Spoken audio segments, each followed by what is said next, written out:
Par les moyens de la justice, un homme est devenu la mère de sa fille. Du fait. Le tribunal de Toulouse a autorisé qu'un homme devenu femme à l'état civil, sans pour autant avoir fait de transformation de ses organes génitaux, puisse être inscrit sur l'état civil de sa fille comme étant sa mère. L'objet de cette vidéo est de tenter une analyse de cette histoire pour en comprendre les implications et les enjeux. Bien évidemment, beaucoup ont fait le rapprochement avec la première dame de France, dont on nous dit qu'elle est la mère de 3 enfants, alors que, manifestement, elle est un homme, au sens biologique du terme, bien sûr. Mais ne nous trompons pas, ce n'est pas là qu'il faut regarder, ce sont des histoires sans aucun rapport. Mais commençons par être clair. Pour ma part, je ne crois en aucune façon qu'il s'agit là d'une affaire spontanée. À notre époque, le mensonge ne consiste pas seulement en la création de fausses nouvelles, mais également en la création de fausses réalités. Nous sommes vraisemblablement face à une affaire de justice sous faux drapeau, organisée dans le but unique de faire jurisprudence. En aucune façon, la question de la transsexualité qui semble centrale dans l'affaire n'est le véritable enjeu. L'objectif est de dissocier la paternité et la maternité du lien biologique.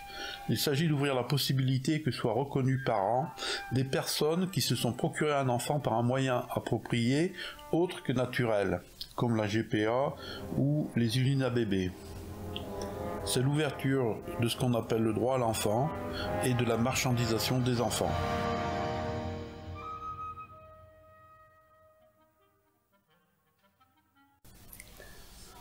Avant de rentrer plus avant dans cette affaire, je voudrais d'abord la situer dans un cadre plus global. Il s'agit d'une affaire d'état civil. L'état civil peut paraître comme une question administrative accessoire, mais ce qu'il faut comprendre, c'est que l'ensemble de notre système judiciaire a été créé pour gérer, pour l'essentiel, des questions de propriété. Et la propriété pour les humains, c'est depuis la nuit des temps la transmission, donc la filiation. Comme le rappelle Abraham dans la Genèse. Abraham répondit : « Seigneur éternel, que me donneras-tu ? Je m'en vais sans enfant, et l'héritier de ma maison, c'est Eliezer de Damas. » L'état civil est ainsi le socle de notre institution juridique, son fondement même sur lequel s'organise le droit de la propriété. Il définit l'existence d'une personne et ses liens de filiation avec les autres, le principe étant que chaque être humain naît d'un homme et d'une femme, et donc a un père et une mère. On appellera ça donc le droit naturel, parce qu'il est fondé sur l'observation du fait humain. Il faut rappeler ici que la justice repose sur la vérité. Comme le rappelle Dieu au roi David, exerce la justice avec vérité, rendre la justice consiste à établir la vérité avant d'en tirer les conséquences. Dernier point, ce qui caractérise l'enfant, c'est l'état de faiblesse, ce qui nécessite une absolue protection. Or, le Créateur a mis l'amour dans le cœur des parents biologiques, de sorte qu'il constitue, dans le cas général, la meilleure protection qu'un enfant puisse recevoir. La filiation a donc 2 objets. La transmission de la propriété et la protection et la sécurité affective nécessaires à l'enfant. La filiation biologique est certaine du côté de la mère, puisque ce qui fait la mère, c'est que l'enfant naisse entre ses cuisses. Par contre, elle n'est que putative du côté du père, puisqu'on n'est jamais à l'abri que l'enfant soit celui du facteur. Mais il faut ajouter alors que la société fait son possible pour que la filiation biologique putative soit effective, par l'institution du mariage et la morale sexuelle. Éliminons également le cas de l'adoption. L'adoption, c'est un argument souvent utilisé pour défendre l'idée d'une filiation arbitraire. Mais en réalité, il ne s'agit que de réparer une chose qui est cassée. Et qu'il est absurde de penser qu'on puisse casser la filiation biologique au prétexte qu'on a trouvé des moyens pour essayer de la réparer. Alors un autre dernier point, comme rappelé dans ma vidéo La fabrique des trans, la question de l'identité sexuelle est constitutive de notre réalité psychique. C'est justement parce que notre origine est androgyne que notre construction qui passe par l'occultation de la part opposée, donc que notre construction en individu sexué est importante. Psychiquement, nous ne naissons pas filles ou garçons, nous le devenons, pour paraphraser Simone. Et pour cela, nous rejetons la part opposée. Ainsi, la transphobie, qui pose tant de problèmes, n'est au final que la réaction normale du rejet de la part du sexe opposé, nécessaire à la construction de l'être sexué. De ce point de vue, le transsexuel est celui qui refuse son destin d'être sexué clivé, c'est-à-dire qu'il se place hors de la norme. Donc voilà pour le cadre et les enjeux. Il s'agit donc de la protection de la famille, socle de notre société, et de la protection des enfants, qui sont notre futur.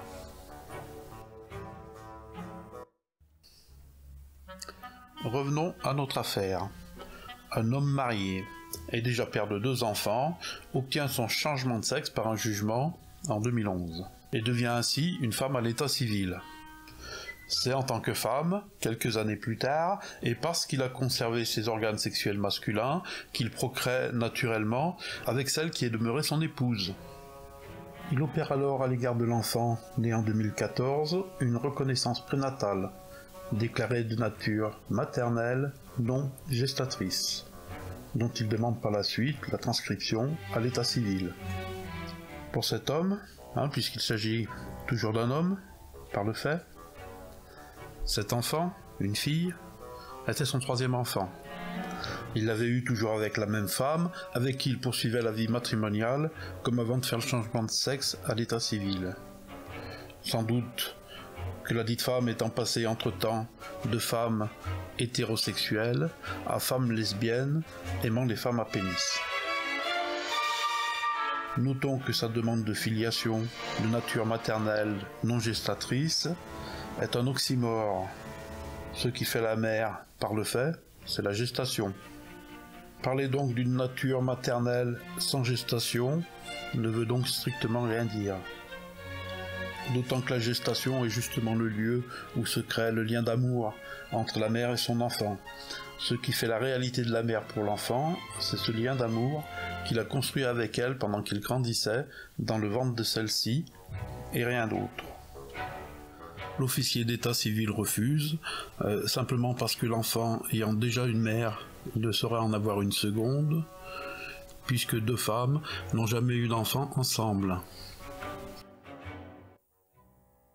Le problème, c'est que le refus de l'inscription de la filiation biologique de cet homme, devenu femme, crée pour l'enfant une injustice. Le voilà spolié de son droit à l'héritage. Pour ma part, si j'avais été le juge, j'aurais mis en examen le demandeur pour usurpation d'identité, puisqu'il a prétendu être une femme, alors qu'il est manifestement un homme, puisqu'il procrée avec les organes génitaux d'un homme et les gamètes d'un homme. Les choses seraient rentrées instantanément dans l'ordre naturel, donc. Puisque finalement, ici nous n'avons qu'une chose très habituelle, qui est celle d'un homme ayant fait un enfant à une femme. Mais si le juge ne peut aller dans cette direction, c'est en raison des directives des organisations internationales sur le respect de la vie privée. L'État n'a pas décidé de qui je suis, et la conviction d'appartenir à l'autre sexe surpasse toute autre considération d'ordre biologique, chromosomique et physiologique. Il est donc considéré que le choix de l'identité de genre relève de la vie privée et ne saurait être questionné par le juge. D'autant que les transgenres souffrent de la transphobie, qui se caractérise entre autres par les difficultés que rencontrent ces personnes pour être reconnues comme appartenant au sexe dont elles ont le sentiment d'appartenir. Le changement de sexe à l'état civil est maintenant déconnecté de toute considération médicale et biologique. Il s'obtient en présentant des témoignages suffisants, comme quoi on est reconnu dans sa famille ou par ses proches comme vivant sous une autre identité de genre que celle inscrite à l'état civil.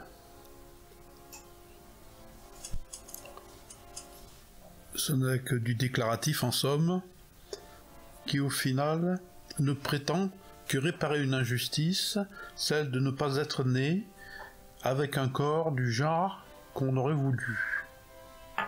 Bon. Comme si ces gens s'intéressaient à notre bien-être. Bien sûr. Il y aurait ici beaucoup à dire. À ce stade, chacun comprend qu'on marche sur la tête. Des notions comme la norme, l'interdit, la loi, tout ce qui structure le corps social est foulé aux pieds au seul motif de c'est mon choix. Le juge est conduit dans un interdit de pensée, puisque les catégories qu'il utilise ordinairement n'ont plus cours. À ce stade, les faits eux-mêmes n'ont plus cours, puisque nous en décidons. Mais passons. La transsexualité n'est pas le sujet, nous nous égarons. La question est celle de la filiation. Petit aparté. Dans ce grand jeu de déconstruction de notre socle législatif, vous avez sans doute entendu parler de la belle invention de Dupond-Moretti, qui veut rendre le changement de nom comme une simple formalité administrative, mais sans plus passer par le juge. Ce sont des mesures propres à faciliter la fuite des criminels. Signe qu'ils ne sont pas très rassurés de leur avenir et qu'ils préparent leurs arrières. Donc l'officier d'état civil refuse la transcription. Le père conteste ce refus et assigne le procureur. En 2016, le tribunal rejette sa demande de transcription et par là même l'établissement d'une filiation maternelle entre l'enfant et le demandeur et suggère au requérant, appelé la requérante dans le jugement, de renoncer à son changement de sexe pour établir sa filiation paternelle avec l'enfant ou d'adopter son enfant biologique par la voie de l'adoption de l'enfant du conjoint. Possibilité qui a été ouverte par le mariage pour tous sous Hollande. Ici, c'est la mère qui refuse cette solution. La cour est dans une impasse, nous nous retrouvons donc en appel, où cette fois, le jugement fera grand bruit par son incongruité même, puisque le juge proposera que la personne soit inscrite comme parent biologique sur l'acte de naissance de l'enfant. Une première qui envoie le jugement direct en cassation, le juge n'ayant pas le droit de créer de nouvelles catégories juridiques. Donc en cassation, le jugement est cassé pour ce motif. Mais ce qui est intéressant, c'est que dans son arrêt, la Cour confirme qu'un homme devenu femme ne peut pas être reconnu comme mère de son enfant. Et ainsi la Cour de cassation refuse l'établissement d'une filiation maternelle entre une femme transgenre et son enfant. Bon, la Cour commence par établir la problématique liée aux nouvelles lois qui permettent de changer de sexe à l'état civil sans en changer dans les faits. La Cour rappelle que la mère est désignée sur l'acte de naissance et que cette filiation ne peut être contestée par une autre filiation qui la contredirait. C'est-à-dire qu'un enfant ne peut pas avoir deux mères, ce qui semble la logique même et tire la conclusion qui s'impose. Point 18. De la combinaison de ces textes, il résulte qu'en l'état du droit positif, une personne transgenre, homme devenu femme qui, après la modification de la mention de son sexe dans les actes d'état civil, procrée avec son épouse au moyen de ses gamètes mâles, n'est pas privé du droit de faire reconnaître un lien de filiation biologique avec l'enfant, mais ne peut le faire qu'en ayant recours au mode d'établissement de la filiation réservée au père. Voilà. La Cour de cassation est claire, la filiation entre sa fille et son père doit être établie, et elle ne peut l'être que sur le mode de la filiation paternelle, parce que la place de la mère est déjà prise. Or, curieusement, la Cour d'appel qui a produit ce nouveau jugement semble s'asseoir sur ce qu'ont déclaré les trois précédentes cours et font droit à la demande du père d'être inscrit comme mère à l'état civil de sa fille. Nous nous retrouvons donc avec un enfant ayant deux mères, dont l'une d'elles est le père de ses frères, et tout va bien. L'enfant a retrouvé son droit à l'héritage, et l'état civil colle, à peu près, à l'apparence des choses. Rappelons-nous que si Salomon symbolise la justice, c'est parce qu'il a dû départager deux mères pour un seul enfant et qu'il trouva la solution en faisant manifester l'amour que seule la véritable mère éprouvait pour l'enfant. Salomon a recherché la vérité et a rendu son jugement. Ici, nous avons une cour qui, conduite dans une impasse, fait le choix de foncer tête baissée contre le mur. On constate en un la déconnexion complète entre le biologique et le juridique. On est à l'aboutissement de la théorie du genre dans lequel le genre n'est pas une affaire de sexe mais de convention sociale, au point qu'on puisse se déclarer père ou mère indépendamment du fait sexuel. Deuxièmement, le rôle de la justice est de dire la vérité, vérité qu'il exprime au moyen du langage. Si le langage permet de dire la vérité, c'est parce qu'il est discriminant. Si je dis « c'est une table », tout le monde comprend que ce n'est pas une chaise. Ici, le langage est perverti par l'idéologie qui ne permet plus de désigner la chose, au profit d'abstractions hors sol. Si le juge est conduit dans cette catastrophe, c'est que les mots ont perdu leur sens, et que l'on est devenu incapable de dire ce qu'est un homme ou ce qu'est une femme, au point que chacun puisse choisir ce qu'il est. Ici, le tribunal s'est conduit comme le père d'un enfant gâté qui ne sait pas dire non. Il n'a pas rempli son rôle, qui est de dire la loi. Ici, le tribunal choisit l'idéologie contre la vérité. Il a inscrit le mensonge au cœur de notre état civil. Ce jugement nie le fait que tout être humain a un père et une mère. Ce jugement nie que la maternité a des spécificités en lien à la gestation. Il nie que la relation mère-enfant est exclusive. Ce jugement nie qu'un père n'est pas une mère et que la paternité implique des droits et des devoirs qui ne sont pas ceux de la mère. Ce jugement nie la souveraineté du peuple en ce qu'il s'assoit sur le bon sens populaire et qu'il impose une vision du monde que le peuple ne veut pas. Personnellement, je pense que ce jugement est une insulte à notre humanité, une insulte faite à toutes les femmes, surtout à toutes les mères, puisqu'il nie les spécificités de la maternité. Pire, ce jugement est un crime contre l'humanité, qui nous conduit vers la marchandisation des enfants en détruisant le lien naturel biologique entre l'enfant et ses parents. Ce jugement est une abomination et les juges qui ont commis ce méfait doivent être jugés. Il est la preuve manifeste et évidente que le système judiciaire républicain est arrivé en bout de course et qu'il est nul et non avenu. Un juge qui affirme qu'un homme qui fait un enfant à une femme par les voies les plus naturelles doit être appelé la mère de l'enfant, ce juge-là, pour moi qui suis un être humain, ce juge-là n'a plus aucune légitimité. Il doit être destitué. De toute façon, nous vivons dans une société où l'on nous demande de respecter la loi, alors qu'eux-mêmes la foulent aux pieds tous les jours en l'édictant suivant leurs besoins.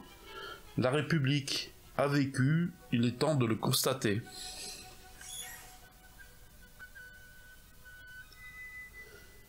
Je vous remercie de votre écoute, je vous remercie de votre patience, et je vous dis à bientôt.